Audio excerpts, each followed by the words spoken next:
자, 안녕하세요. 박성필입니다. 자, 오늘 소록수 보도록 하겠습니다. 자, 오늘 소록수 연상 같고요. 연관돼서 투자 경고 종목에 지정이 됐습니다. 재지정됐습니다. 자, 소록수가 언제까지 상승할 수 있을지와 상승 이후에 어떤 리스크가 기다리고 있는지 하나하나 뜯어보도록 하겠고, 이 과정 중에 나타날 힌트에 대해서 말씀드리도록 하겠습니다. 자, 영상 본격적으로 시작하기 전에 구독과 좋아요 부탁드리도록 하겠습니다. 자, 일단 무상증자가 결코 호재가 아닙니다. 자, 1대 14의 전례 없는 무상증자와 아리바이오의 우회 상장을 위한 개인 투자자들의 관심도 이목을 집중시키기 위한 무상증자로 판단됩니다. 단기 관점에서는 호재로 작용하는 것은 분명한데 무증으로 인한 상승분은 다시 그 상승분을 반납하게 됩니다. 무증한다고 기업의 가치가 변하지 않는 것은 이제 여러분들도 잘 아실 겁니다. 상승분을 반납하게 되는 것은 기정사실, 예정된 리스크이기 때문에 이 부분 염두에 두시길 바라겠고, 그리고 추세가 반전되고 하락하기 시작하면 그때는 이미 주도 주체의 2차 이탈이 시작되는 겁니다. 자, 참고로 1차 이탈은 요 날이죠. 소록수의 당시 신고가 갱신과 신고 거래를 새롭게 경신했을 때 이때 1차 이탈을 한 거고요. 2차 이탈은 연속된 상승이 나와줘야 개인들의 수급이 들어오기 때문에 그때서야 시작이 가능하죠. 개인들은 이미 무상증자 권리락으로 주가가 낮아졌기 때문에 손실률이 높아져서 팔 수가 없습니다.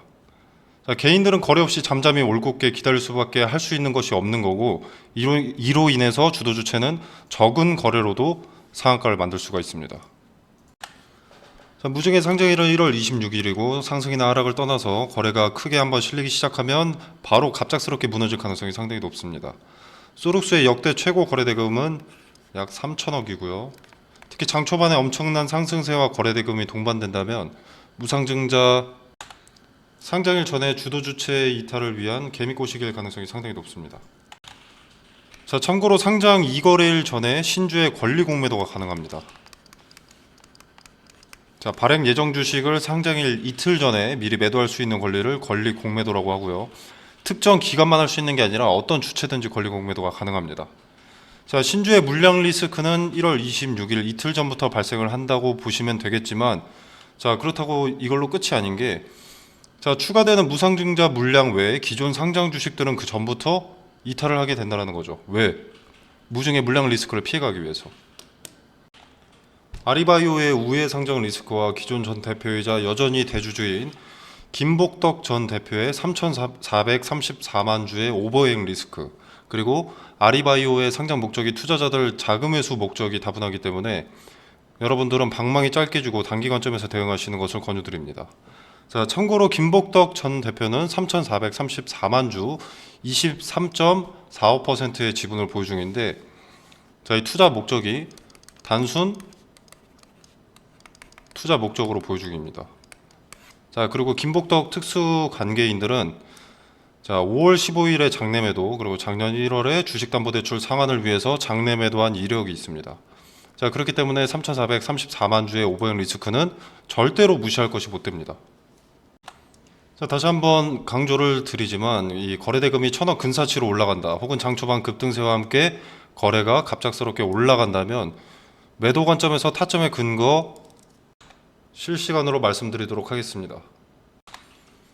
자, 그리고 이제 공시를 한번 보면은 어제 전환사채 2회차 전환사채 공시가 하나 있고, 그 위에 오늘 타법인 주식 및 출자증권 양수결정 공시가 있죠. 전환사채의 목적이 타법인 증권 취득이 목적입니다. 아리바이오의 지분을 사들이는 거죠. 아리바이오와 소록수의 지분 수합 형식인 건데, 지분 수합은 최대 주주가 이 지배력을 확대하기 위해서 필연적으로 거치는 과정입니다. 우회 상장을 준비하는 정재준 대표에게 이익이 되는 행위라는 거죠. 이 지분 수합 과정에서 최대한 이익을 얻으려면 소록수의 가격이 높아지고 아리바이오의 가격이 낮아져야 됩니다.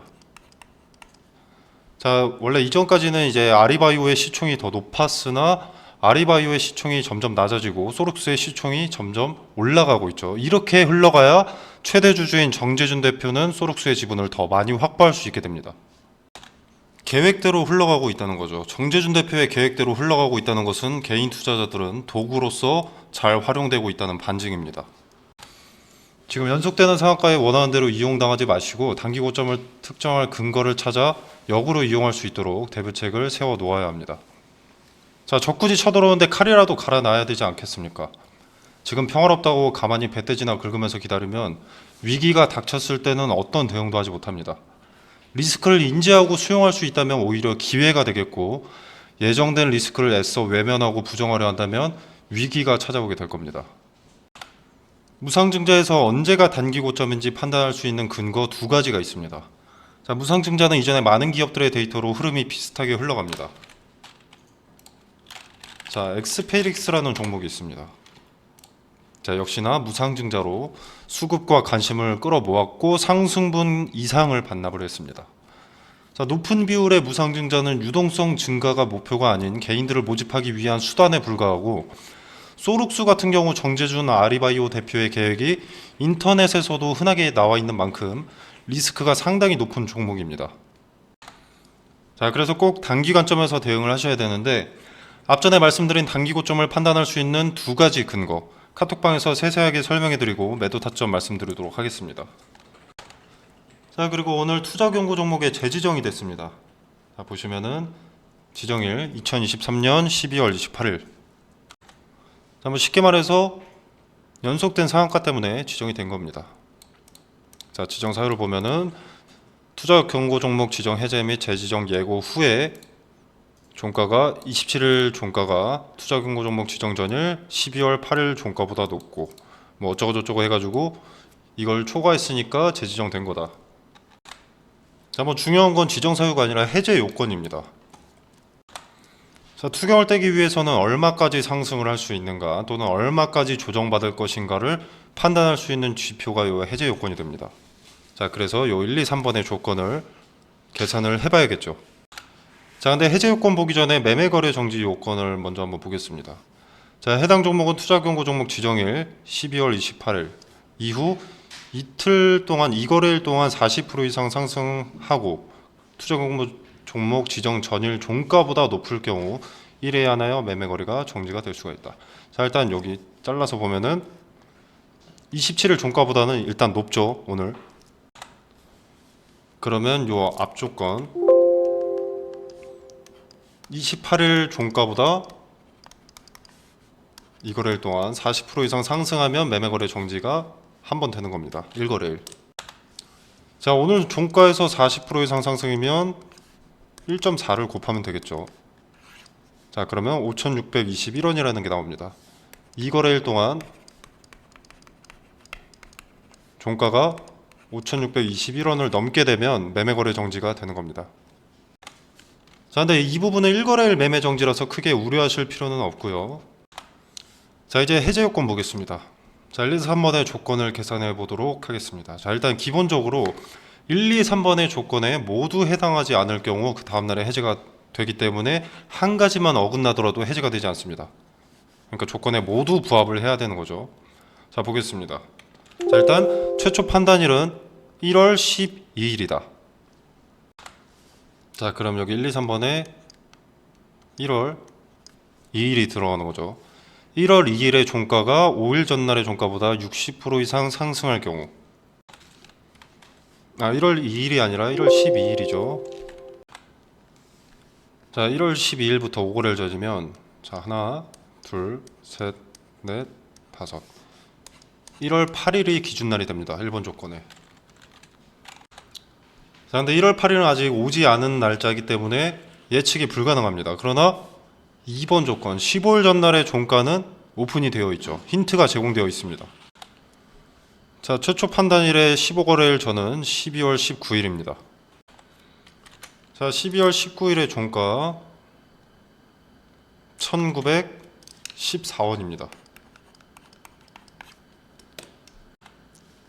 자, 이 가격보다 100% 이상 상승할 경우니까 곱하기 2를 하면 되겠죠. 자, 그러면 3,828원이 나옵니다. 두 번째 조건은 3,828원만 넘지 않으면 되는 겁니다. 자, 그러면 이 자리에 선을 하나 그어 놓는 겁니다. 그리고 3,828원에다가 메모를 해두는 거죠. 자, 힌트를 하나 제공받은 것이고 이제 이어서 첫 번째 조건인 1월 8일 종가, 그리고 세 번째 조건인 1월 12일에 종가가 최근 15일 종가 중 최고가인가, 자, 이것만 판단해 보면 됩니다. 자, 그러면 투경 해제를 위한 드립을 흔적들이 보이게 됩니다. 초초 판단일이 다가오면 다가올수록 세 가지 조건에서 나오는 힌트를 토대로 투경 해제 여부와 주도 주체의 의도를 파악할 수 있습니다. 자, 투자 경고는 개인들의 투심을 컨트롤할 수 있는 가장 좋은 도구입니다. 투경 해제 여부에 따라서 수급의 변동이 생긴다는 거죠. 정해진 일정이 있는 만큼 주가를 주도하는 주체가 주가 드리블을 할 수밖에 없고, 이때 나올 수밖에 없는 힌트가 있습니다. 자, 이걸 캐치한다면 손쉽게 수익을 가져갈 수 있고요. 어느 종목에서나 도움이 될 수 있습니다. 자, 카톡방에서 일정을 말씀드리고 포착되는 근거를 자세히 말씀드리도록 하겠습니다. 자, 그리고 이제 투경을 넘어서 투자 위험 종목 지정 예고 공시가 나왔죠. 자, 이러면 투심이 위축되면서 수급이 꼬입니다. 조정이 불가피해지는 거죠. 자, 투자 위험 지정 여부의 최초 판단일은 1월 2일이고요. 자, 최대 1월 15일까지 판단합니다. 자, 이때까지 조정받을 가능성이 상당히 높아지는 건데, 제 개인적인 판단으로는 투자 경고, 투자 위험을 달아서 주가가 하락을 하더라도 이것 때문에 주도 주체가 일부러 누르는 것이다 라고 안심하게 하기 위한 함정으로 판단이 되고요. 투자 위험을 이용해서 이탈을 준비하고 있는 것으로 판단합니다. 카톡방에서 여러분들 재산을 보호할 수 있을 근거를 제시하겠습니다. 이 근거를 토대로 매도 타점 말씀드리고요. 다시 한번 강조드리지만 리스크가 상당히 큰 종목입니다. 단기 관점에서 대응하지 않는다면 엄청난 손실로 이어지게 될 겁니다. 꼭 제 말대로 하라는 것은 아니지만 리스크가 크다는 것을 염두에 두시고 단기 관점에서 대응하는 것을 권유드립니다. 자, 도움이 되신다면 구독과 좋아요 눌러주시면 감사하겠습니다. 자, 카톡방 참여 방법은 어렵지 않습니다. 영상 설명란에 더보기를 누르시면 카톡방 링크를 기재를 해뒀습니다. 자, 자유롭게 입장해 보시고 투자에 도움이 되시기를 바랍니다. 자, 그리고 이거는 제가 8월 11일에 신성 델타테크가 최초 매매 거래가 정지될 때 추천이 나갔던 종목들입니다. 자, 선암, 덕성, 파워로직스, 원익PN이라는 종목이 추천이 나갔는데, 추천드렸던 이 종목들은 초전도체 관련주고요.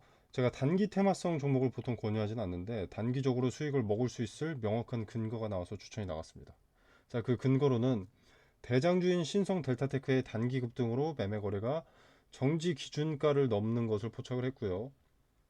그리고 종가가 기준가를 넘어서 마무리되어가는 과정에 장 마감 직전에 수급이 테마 후발주들 선암, 덕성, 파워로직스, 원익PN이 여기에 몰리는 것을 포착했습니다. 자, 대장주인 신성 델타테크가 매매가 되지 않는다는 것은 관련 테마주의 급등을 예고하는 것이고, 장 마감 직전에 그 수급의 이동을 포착을 했기 때문에 시초의 베팅을 추천했습니다. 자, 단 함정의 가능성도 있기 때문에 거래대금이 오전장에 300억 이상 몰리는 종목에다가 매수를 하라고 설명을 드렸고요. 자, 그래서 이 종목들의 수익을 좀 보여드리자면, 자, 8월 11일 다음 거래일 종가 16.8% 올랐고요. 그 다음 날도 11.68%가 올랐습니다. 자, 선암 8월 11일 그 다음 거래일 상한가, 그 다음 거래일 상한가. 덕성 8월 11일 상한가, 상한가. 파워로직스 8월 11일 상한가, 상한가. 자, 이렇게 근거를 갖고 추천이 나왔기 때문에 단기적으로 큰 급등을 가져갈 수 있었습니다. 자, 화면에 보이시다시피 무료입니다. 자, 제가 종목을 추천했다고 해서 금전적으로 뭘 요구하거나 뭐 수익에 얼마를 떼달라 이런 거 전혀 없습니다. 자, 여러분의 투자금은 여러분의 돈이죠. 그렇기 때문에 여러분이 자유롭게 판단하셔서 매매를 하셔도 되고 안 하셔도 됩니다. 그냥 지켜만 보셔도 되는 거고요. 제가 뭐 맛있는 거 추천했다고 해서 여러분이 무조건 드셔야 할 필요는 없지 않겠습니까? 먹고 싶으면 먹는 것이고 먹고 싶지 않으면 먹지 않는 것이고.